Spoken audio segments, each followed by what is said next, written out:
너희는 자신을 성결하게 하라. 여호와께서 내일 너희 가운데 기이한 일들을 행하시리라. 여러분, 이 구절을 잘 보시면 성결이라는 단어, 그 다음에 기이한 일, 이 두 단어가 사실은 연결되어 있습니다. 성결할 때, 우리가 성결할 때 하나님께서 기이한 일을 행하시는 거죠. 내가 성결할 때 하나님은 기이한 일을 행하신다. 100년 전에 영국의 한 부흥 강사가 D.L. 무디에게 했던 한마디 충고는 무디의 인생을 바꿔놓았습니다. 이렇게 말했습니다. 전적으로 하나님께 헌신된 사람이 있다면 그 사람 안에서, 그 사람을 위해서, 그 사람을 통해서, 그 사람에 의해서 하나님이 어떤 일을 하실지 세상은 보게 될 것입니다. 부흥 강사가 이런 말을 했다는 거죠. 전적으로 하나님께 헌신된 사람이 있다면, 다시 말해서 우리가 전적으로 하나님께 헌신할 때 우리 안에서, 우리를 위해서, 우리를 통해서, 우리에 의해서 하나님이 어떤 일을 하실지 온 세상이 다 보게 된다, 그런 뜻입니다. 이 말을 듣고 그냥 한 귀로 듣고 한 귀로 그냥 흘러보내는 사람이 있는 반면에 무디 같은 사람은 자기에게 주시는 말씀으로 받았습니다. 하나님이 나에게 주시는 말씀이구나. 그래서 헌신을 결심했습니다. 자기 삶을 온전히 하나님께 드리기로 결심했습니다. 그러자 하나님께서 역사하셨습니다.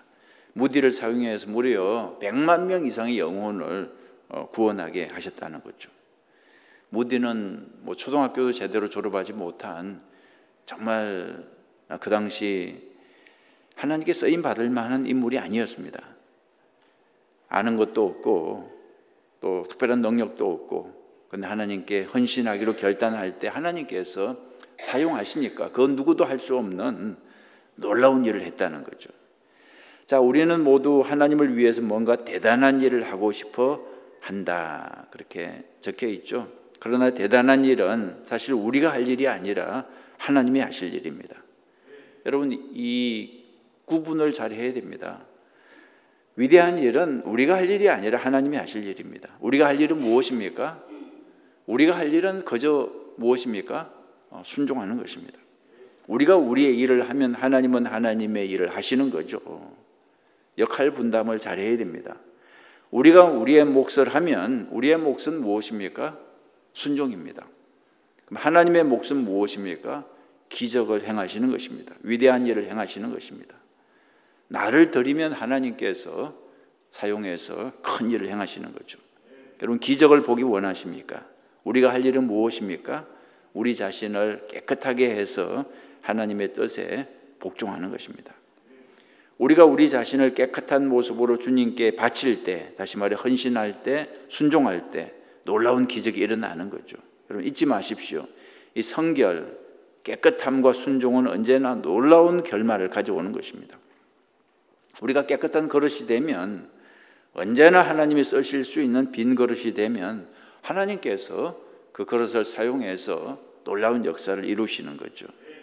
자, 예를 들어 보겠습니다. 이스라엘 백성들이 요단강 동쪽에 진을 치고 있을 때, 이제 가나안 땅을 정복하기 위해서 요단강 동쪽에 진을 치고 있을 때 하나님이 명령하셨습니다. 이렇게 명령하셨죠. 너희는 자신을 성결케 하라, 이렇게 명령하셨습니다. 칼을 들고 싸우는 그것이 전쟁에 승리하는 비결이 아니라 너희는 자신을 성결케 하라. 이스라엘 백성들이 그 명령에 순종하자 하나님께서 하나님의 일을 하셨던 거죠.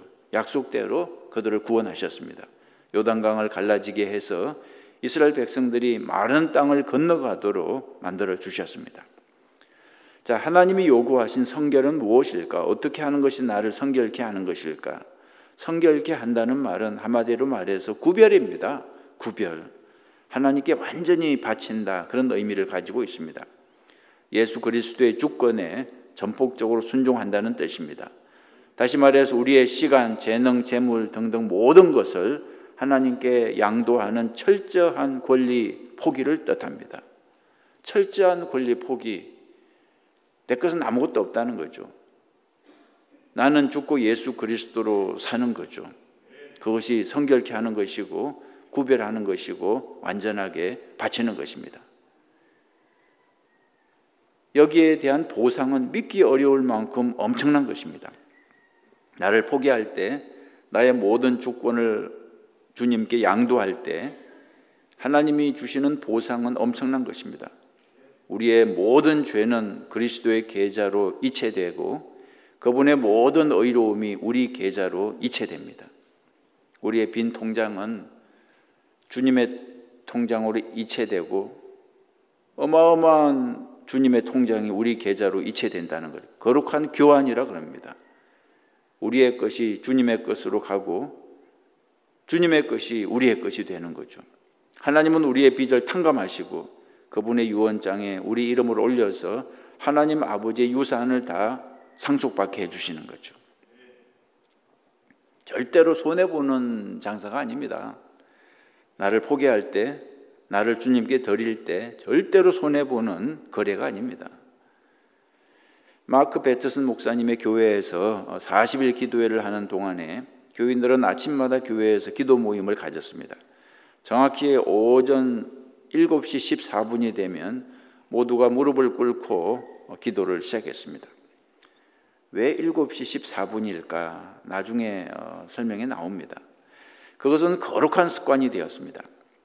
밥을 먹지 않으면 배가 고파 견딜 수 없는 것처럼 기도를 안 하면 견딜 수가 없어진 것입니다. 먹는 것과 자는 것처럼 기도는 거의 본능이 되었습니다. 하여튼 아침 7시 14분만 되면 온 교회가 어디서든지 무릎을 꿇고 기도를 했다는 거죠.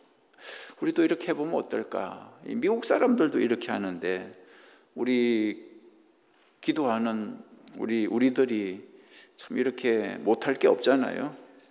아침 7시 14분에 어디서든지 무릎을 꿇고 기도를 해보면 어떨까요? 한번 보죠. 예, 이분들이 어떻게 했는지. 이분들은 그렇게 했습니다. 이 교회는 오전 7시 14분에 왜 7시 14분인지 나중에 나옵니다. 다음에 나와요. 마크 목사는 어느 날 아침 일찍 클리블랜드행 비행기를 타느라고 교회 기도 모임에 참석할 수가 없었습니다. 그런데 비행기에서 내리는 시간이 정확히 기도 시간이었습니다. 7시 14분. 그 시간이면 당연히 교회에서 무릎을 꿇고 기도하고 있었겠지만 그날은 공항을 빠져나가고 있었습니다. 그런데 그때 즉시 무릎을 꿇고 기도하라는 성령의 지시가 넣겨졌습니다. 그렇지만 다음과 같은 반발심이 일어났습니다. 주님, 저는 지금 공항 한복판에 있습니다. 그러자 주님이 말씀하셨어요. 네가 어디 있는지 나도 알고 있다. 게이트 D8 앞에 서 있지. 처음에 마크 목사는 기도를 하지 않으려고 온갖 그럴듯한 이유를 머릿속에 떠올렸습니다. 주변 사람들에게 광신도 같은 부정적인 인상을 심어주고 싶지 않아.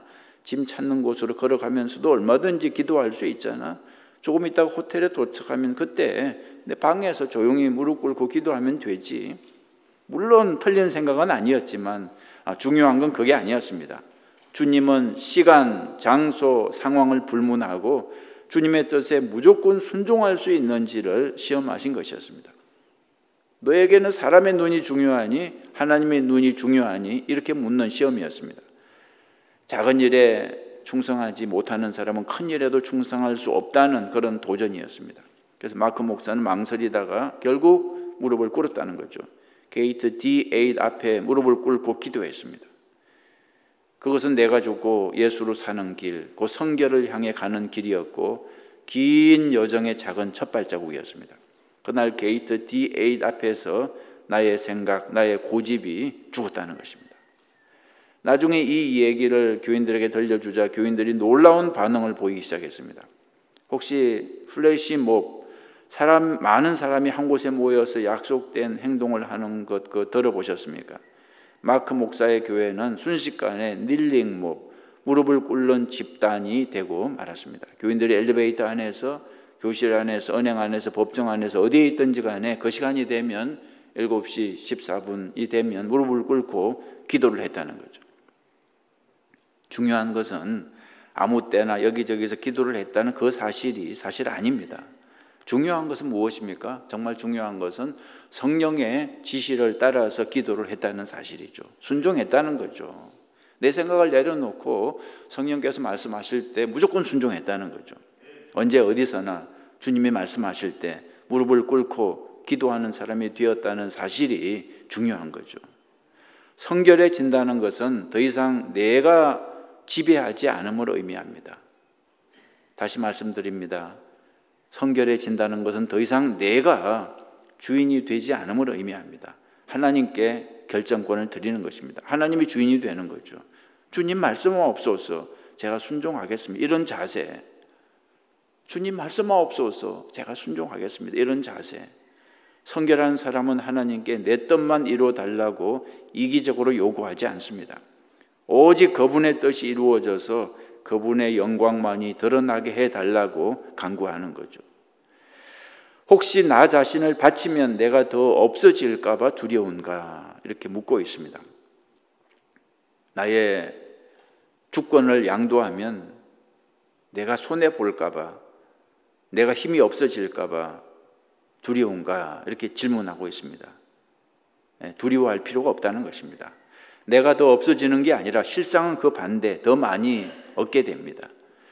하나님께 더 많이 바칠수록 우리는 더 많이 가지게 되고 더 큰 사람이 됩니다. 여러분 믿으시기 바랍니다. 하나님께 더 많이 바칠수록 더 많이 우리는 가지게 되고 더 큰 사람이 됩니다. 절대로 손해보는 거래가 아닙니다. 하나님은 받으시고 뺏어가시는 분이 아니라 더 많이 우리에게 주시는 분이십니다. 생명을 잃을 때 진정으로 생명을 찾을 수 있는 것처럼 우리가 하나님께 많이 양도하면 양도할수록 더 많은 것을 얻게 된다는 거죠. 예수님은 십자가 죽음을 앞에 두고 철저하게 자신을 아버지 하나님께 드렸습니다. 헌신했습니다. 이렇게 기도했죠. 마태복음 26장 39절 우리 같이 읽어보겠습니다. 내 아버지여, 만일 할만하시거든 이 잔을 내게서 지나가게 하옵소서. 그러나 나의 원대로 마시옵고 아버지의 원대로 하옵소서. 성결케 하는 것은 끝없는 순종의 과정이다.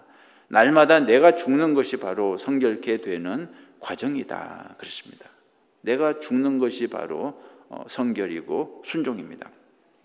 조나단 에드워즈는 진노하시는 하나님의 손안에 있는 죄인이라는 설교를 통해서 미국 최초의 부흥운동에 불길을 댕긴 사람입니다. 조나단 에드워즈 목사는 매사추세츠주 노샘프턴에서 목회를 했고 프린스턴 대학 총장으로 재직했습니다. 그의 자손 중에 목회자와 선교사가 300명, 대학 교수가 120명, 작가가 60명, 판사가 30명, 대학 총장이 14명, 국회의원이 3명, 부통령이 1명 배출되었다고 하니 정말 놀랍고도 대단한 집안이 아닐 수 없습니다. 이 집안의 이런 축복은 우연이 아니었습니다. 조나단 에드워즈의 헌신이 원인이었습니다. 한 사람이 헌신하니까 수많은 사람들이, 수많은 그 자손들이 복을 받았다는 거죠. 1723년 1월 12일 조나단 에드워즈는 자신을 하나님께 바치겠다는 엄숙한 서약을 했습니다. 그것은 하나님 앞에 자신을 성결케 하겠다는 굳센 다짐이었습니다.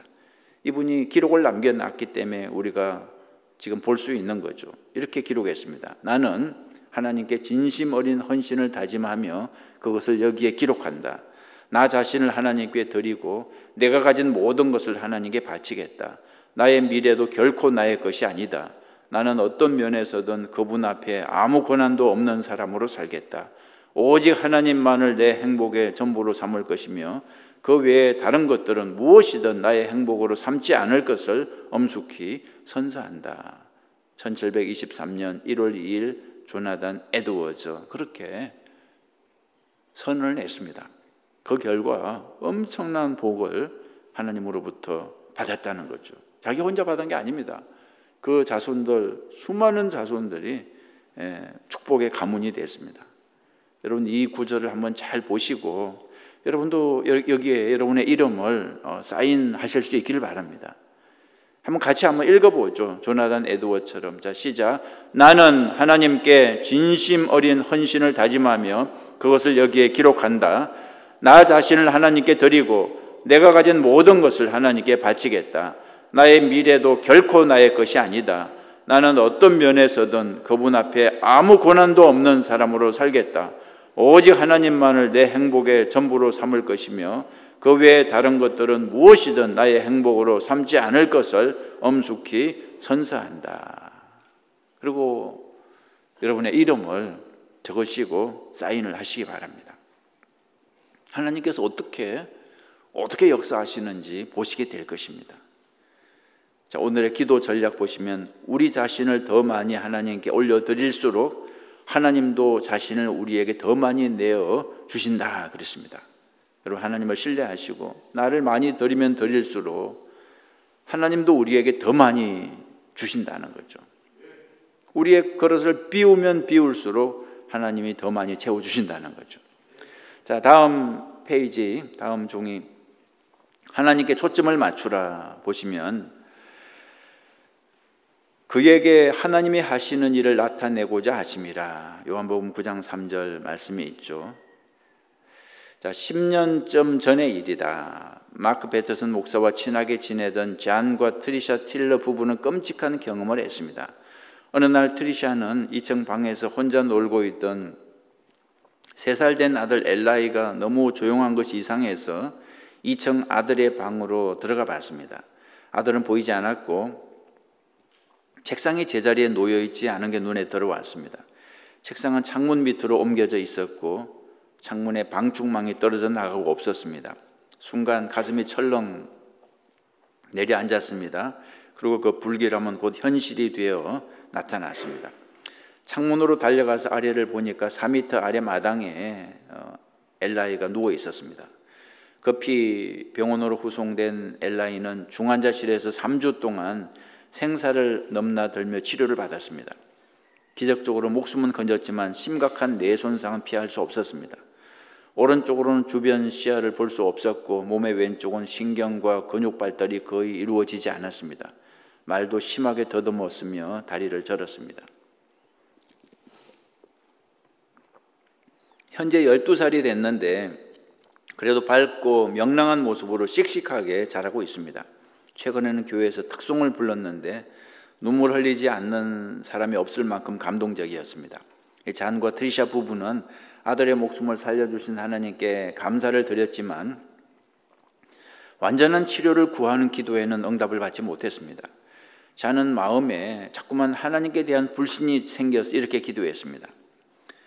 Y가 왜죠? 하나님, 왜 우리 어린 아들이 창문에서 떨어져야만 했나요? 하필이면 왜 내 아들이 그런 일을 당해야 했나요? 그 답을 얻기 위해 성경을 읽었는데 성경에는 이미 그런 질문을 하고 있는 사람들이 있었습니다. 요한복음 9장에 보면 맹인으로 태어난 남자가 나오죠. 사람들은 그가 죄로 인해 눈이 멀었다고 생각했습니다. 그래서 예수님께 이렇게 물었습니다. 이 사람이 맹인으로 태어난 게 이 사람의 죄 때문입니까? 아니면 부모의 죄 때문입니까? 사람들은 집안에 내려오는 저주나 불신이 원인이라고 생각했지만 예수님은 오해를 바로잡아 주셨습니다. 그건 누구의 죄 때문이 아니라 그에게서 하나님이 하시는 일을 나타내고자 하심이라 이렇게 가르쳐 주셨습니다. 자, 계속해서 자네 말을 한번 들어보겠습니다. 엘라이가 사고를 당한 뒤부터 우리 부부는 아들을 고치기 위해 할 수 있는 모든 것을 다해 보았습니다.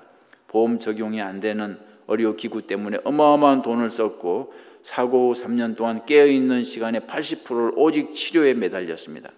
우리 부부는 아들이 완전히 나을 것이라는 믿음이 있었습니다. 그래서 더욱 기도하며 기다렸고 계속해서 기다렸습니다. 언젠가는 사람들 앞에 서서 자, 주님이 어떤 일을 하셨는지 보십시오. 우리 아들을 완전하게 고쳐주셨습니다 라고 간증하는 날이 오리라고 생각했습니다. 하지만 그런 일은 일어나지 않았습니다. 3년간 아들을 위해 온갖 노력을 다했지만 결국 우리는 아들의 상태를 받아들이고 장애와 함께 살 수밖에 없다는 것을 깨달았습니다. 그 장애는 우리 힘으로 제거할 수 있는 게 아니었습니다. 하나님이 엘라이를 완전히 고쳐주실 의향도 아니라는 게 분명했습니다. 그래서 우리는 낡은 각본을 불태우고 그것은 이 부부가 원하는 각본이었죠. 이제 하나님이 새 각본으로 어떤 일을 하실지 지켜보기로 했습니다. 그렇게 지난 5년 동안을 아들의 장애와 함께 살아왔습니다. 물론 그렇다고 해서 제가 아들을 위해 기도하기를 멈춘 것은 아닙니다. 다른 아버지와 마찬가지로 저도 제 아들이 나을 수 있다면 오른팔이라도 잘라 주었을 것입니다. 그러나 저는 좌절하고 분노하는 대신에 잠잠히 하나님이 무엇을 하실지 지켜보기로 했습니다. 그렇습니다. 여러분, 우리는 이 간증에서 중요한 교훈을 얻을 수 있습니다. 시련이 닥칠 때 우리는 그 상황을 벗어나게 해달라고 흔히 기도하죠. 그런데 기도를 하다 보면 기도가 변합니다. 어려운 상황을 벗어나게 해달라는 기도가 아니라 이제는 어려운 상황을 잘 견디고 극복하게 해달라는 기도로 변하는 것입니다. 그렇다고 어려운 상황에서 구해달라는 기도를 하지 말라는 얘기가 아닙니다.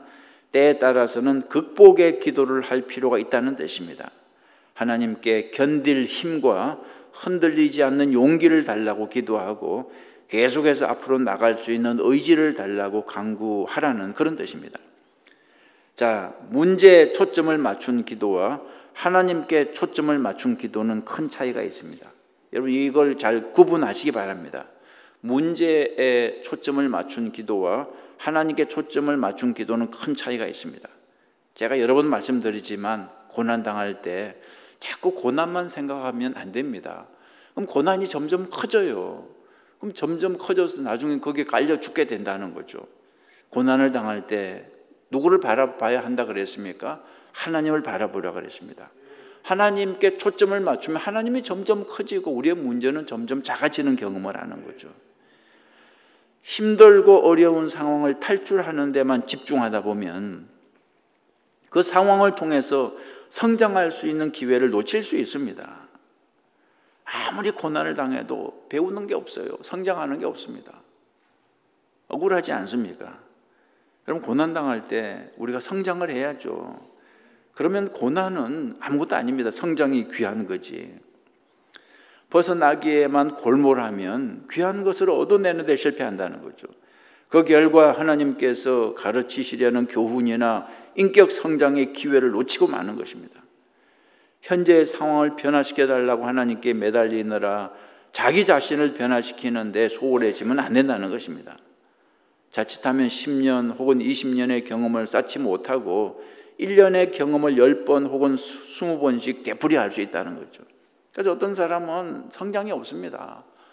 계속해서 그 상태로 계속해서 어린아이같이 죽을 때까지 그냥 때만 쓰고 그저 그냥 자기만 생각하고 죽을 때까지 믿음의 성장을 못해요. 하나님이 쓰실 만한 귀한 일꾼이 되지 못하고 그저 이기적이고 교만한 그 상태, 거기서 평생 벗어나지 못하는데, 그러나 어떤 사람은 고난을 통해서 10년, 20년, 30년, 100년의 경험을 쌓습니다.